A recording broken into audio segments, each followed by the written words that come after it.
Welcome to Hunter Beyond Time and Space Chapter 28. Return again. The mechanical prison guards from the 18th prison carried away the bodies of 3 dead assassins. The prison was quiet, and everyone was silent. Qing Chen sat at the table, not knowing what he was thinking, with a pale face. This was the first time he felt fear. The unease in his heart slowly turned into physical discomfort, and he couldn't even digest his breakfast that he had just eaten.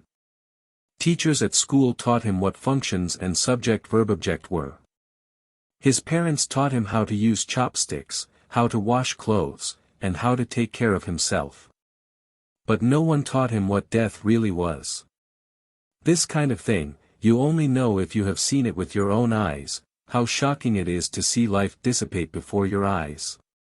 As for witnessing the death of the dead assassins who bit the poison sac to commit suicide, I am afraid that if you tell others in the real world, they will think he is making up stories.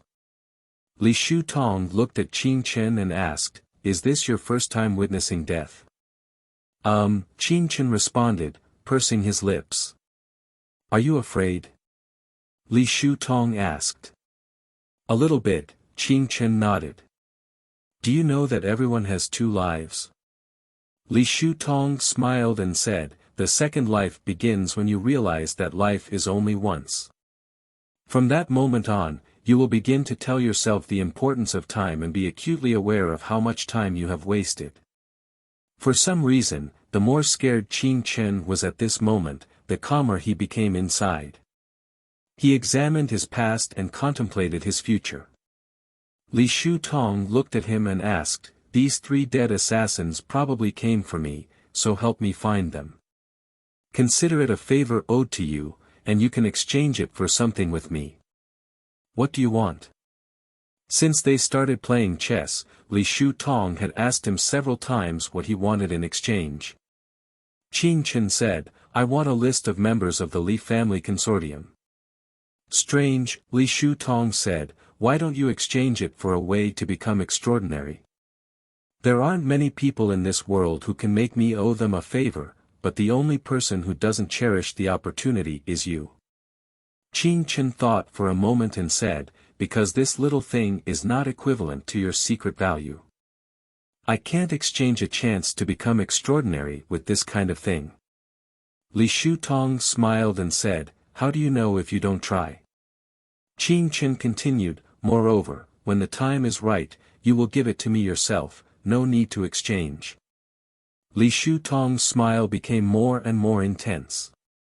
"You are smarter than I thought, more patient and more patient. But you're right. Some things are not meant to be exchanged. When the time comes, you will get it naturally. Although I am disappointed that you have not seen blood, it would be boring if you disregard life." After he finished speaking, he let Lin Xiaolaf take a list of members of the Li family consortium. "I'm curious, what do you want this for?" "I shouldn't have to explain the purpose, right?" Qing Chen asked. "Forget it. I won't ask," Li Shu Tong said helplessly, waving his hand, "this is a favor returned to you. Do whatever you want with it." At night, Qing Chen waited for the countdown to return in the prison cell. He originally thought that Lin Xiaolaf would come to do the nightmare test again today, but he didn't wait for it. Maybe the other party felt that he was no longer under the nightmare's control, so the test was useless. Or perhaps Li Shu Tong felt that there was no need for another test. Qing Chen vaguely felt that he was getting closer and closer to becoming extraordinary. The countdown was not yet 0, but he lay down on the cold bed and fell asleep, unlike the previous times when he waited nervously.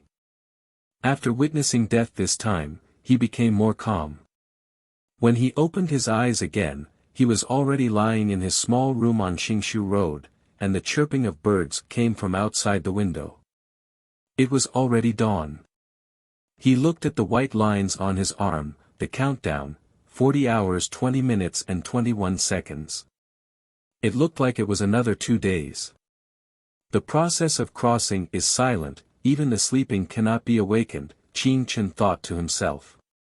After experiencing 2 intense days, Qin Chen suddenly felt relieved to return to the real world, feeling much more relaxed. However, at this moment, he was already looking forward to crossing again, where there were more opportunities waiting for him.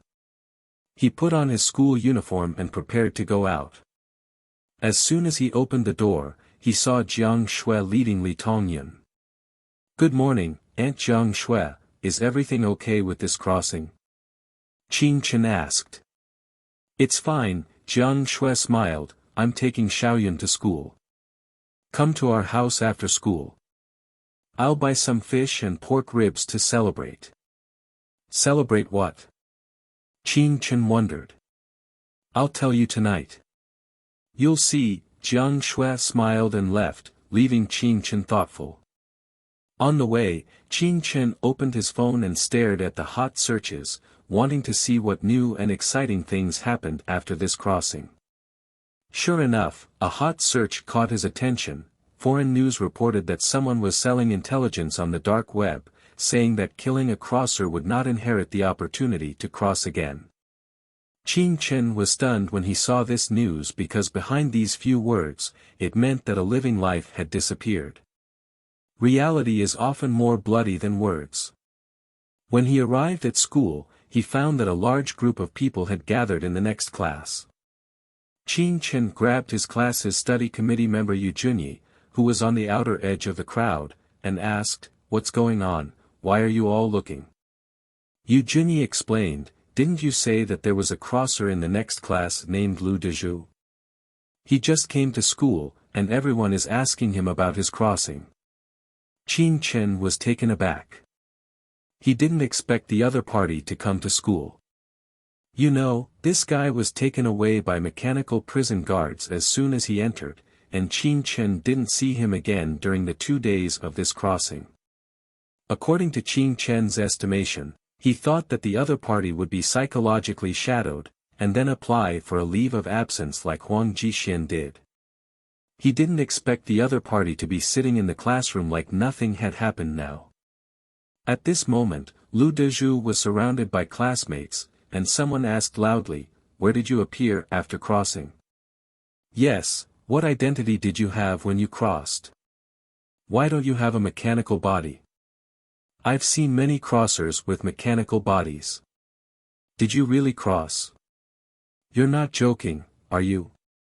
Everyone was asking questions one after another. Qin Chen squeezed forward, wanting to hear where the other party was taken by the mechanical prison guards and what he had experienced. However, Lu Dezhu seemed to be annoyed by the questioning. "I really crossed." "Then why don't you have a mechanical body?" Lu Dezhu said stubbornly, "There are still many people who don't have mechanical bodies, and having a mechanical body is a good thing, right? Let me tell you, I crossed into the 18th prison and saw Li Shutong." The classroom suddenly fell silent. He Xiao was a very famous game anchor, and his reputation skyrocketed after the crosser incident, especially among students. So everyone knows that the 18th prison is a very important place, and Li Shutong is a very important figure in the inner world. Thank you for listening to this episode of the audio novel, The Hunter Beyond Space and Time. If you enjoy this channel, click subscribe to get more fascinating English audio novels. Don't forget to leave a comment, like, turn on notifications or share on social media below to let us know your thoughts. See you next time.